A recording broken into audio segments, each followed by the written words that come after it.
Assalamualaikum warahmatullahi wabarakatuh. Salam sejahtera bagi kita semua. Shalom, Om Swastiastu, Namo Buddhaya, salam kebajikan.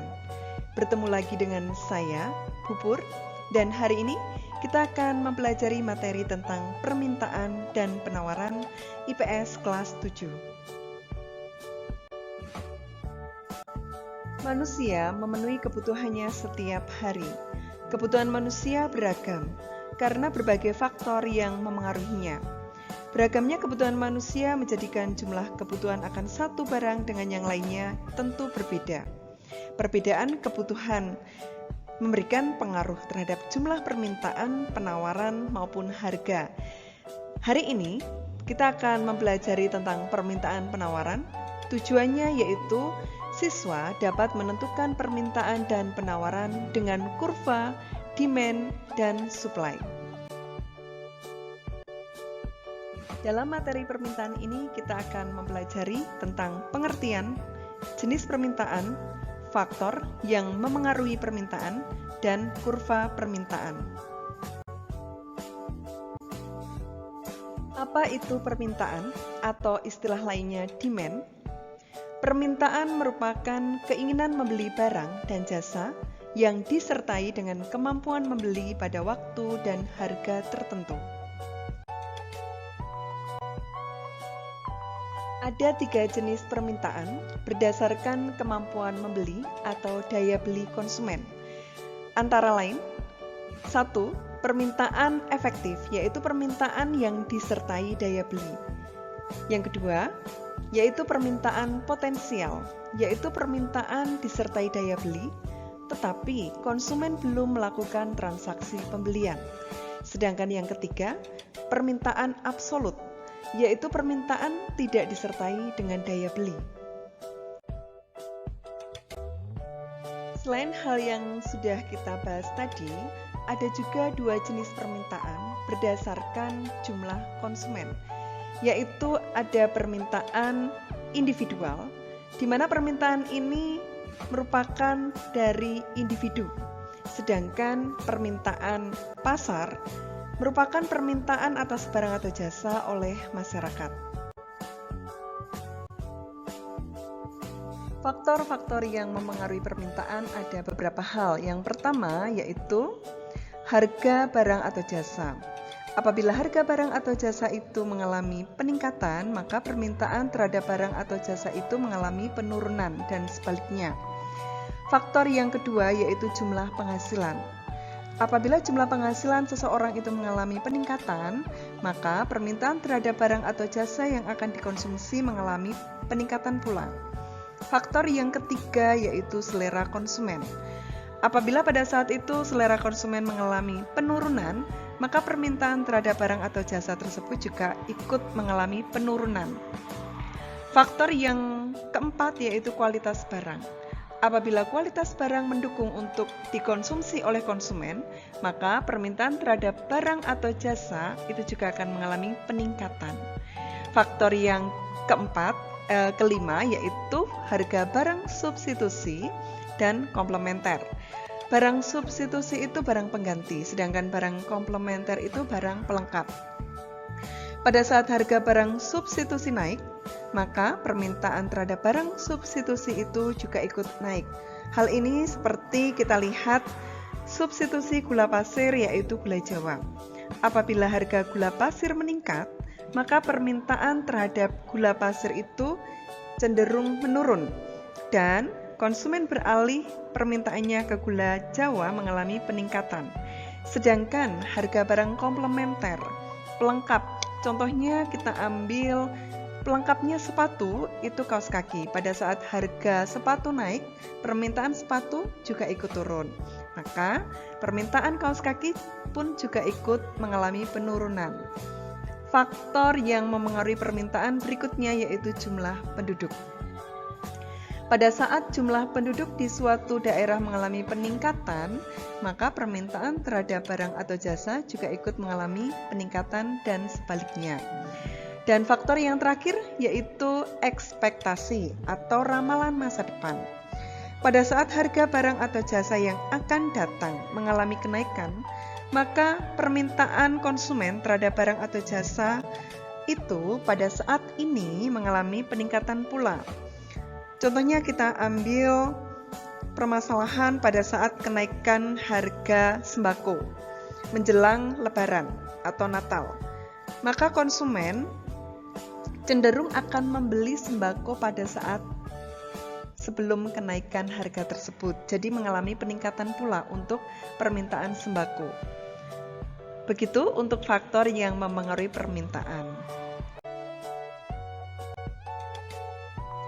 Hukum permintaan menyatakan bahwa semakin rendah harga suatu barang, maka semakin banyak permintaan terhadap barang tersebut. Dan begitu sebaliknya. Dengan asumsi hal-hal lain yang mempengaruhi faktor-faktor permintaan itu dianggap tetap, atau istilah lainnya yaitu ceteris paribus. Selanjutnya kita akan belajar tentang kurva permintaan atau dengan simbol yaitu QD, kuantitas demand atau jumlah yang diminta, yang nantinya akan kita bahas pada kurva. Kita akan melihat dulu tabel daftar harga dan permintaan durian per kilo. Dari kondisi hari Senin sampai Jumat, harga durian di dalam tabel ini mengalami penurunan dari 25.000 per kilo sampai menjadi 5.000 per kilo. Dan jumlah yang diminta pun itu cenderung mengalami kenaikan. Yang tadinya di hari Senin harga durian 25.000 per kilo, jumlah yang diminta 20 kilo. Sampai di hari Jumat harga durian mengalami penurunan menjadi 5.000 per kilo, maka jumlah yang diminta mengalami kenaikan yaitu 70 kilo. Kita akan melihat untuk pembuatan kurva permintaan. Kurva permintaan itu cenderung membentuk garis yang cara membacanya yaitu dari kiri atas ke kanan bawah atau sebaliknya dari kanan bawah ke kiri atas. Kita akan melihat dari kondisi di hari Senin. Hari Senin permintaannya itu 20, harganya 25.000 karena harganya 25.000 tadi. Nah, dan di hari Selasa pun pada saat harga 20.000 permintaannya 30 kilo. Pada saat di hari Rabu harganya 15.000 permintaannya 40 kilo. Di hari Kamis 10.000 permintaannya 55 dan di hari Jumat permintaannya menjadi naik 70. Nah, di kurva permintaan ini ada dua variabel, yaitu variabel kuantitas atau disingkat dengan QD, dan variabel P, price, harga. Penurunan harga durian ini membuat kenaikan permintaan durian dan begitu sebaliknya. Berikutnya kita akan membahas tentang penawaran. Ada pengertian, faktor yang memengaruhi penawaran, dan kurva penawaran. Apa itu penawaran atau supply? Penawaran merupakan sejumlah barang atau jasa yang ditawarkan oleh produsen kepada konsumen pada waktu, harga, dan tempat tertentu.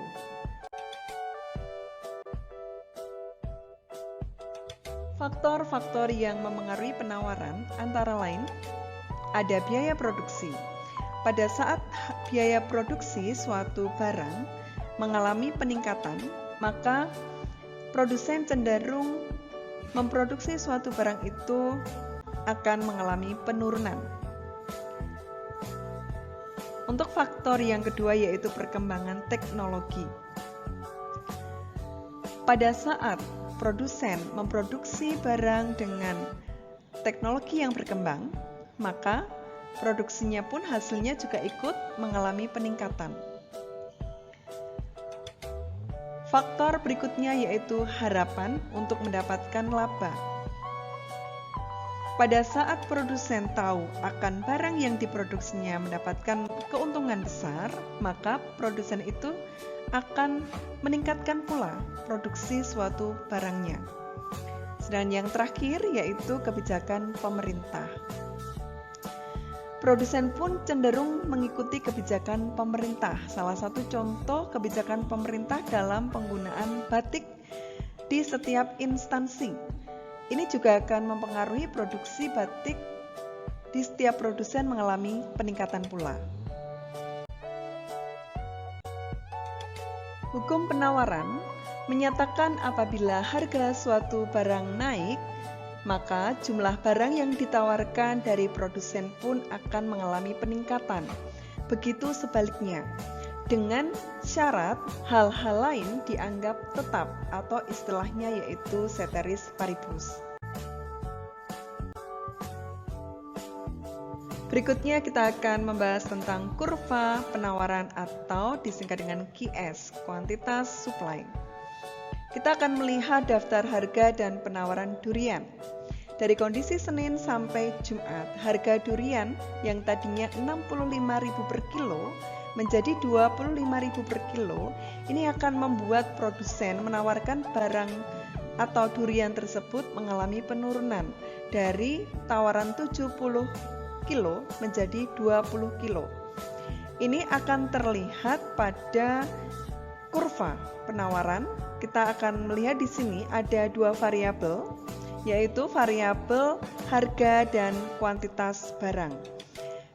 Di garis horizontal miliknya variabel kuantitas penawaran, sedangkan di garis vertikal miliknya variabel harga.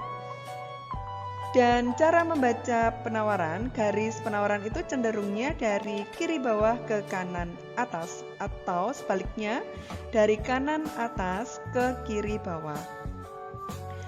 Pada saat di kondisi hari Senin, harga 65.000 per kilo per penawaran dari produsen 70 kilo.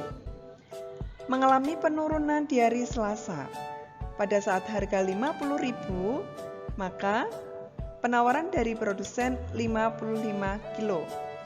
Dan seterusnya sampai hari Rabu, hari Kamis, dan hari Jumat. Maka penurunan harga durian ini membuat penurunan penawaran durian dan begitu sebaliknya. Terima kasih sudah mengikuti pembelajaran IPS hari ini. Untuk materi selanjutnya kita akan membahas atau mempelajari tentang materi pasar. Untuk itu, pembelajaran saya akhiri hari ini. Terima kasih. Wassalamualaikum warahmatullahi wabarakatuh. Salam sejahtera bagi kita semua. Shalom. Om Santi Santi Om. Namo Buddhaya. Salam kebajikan.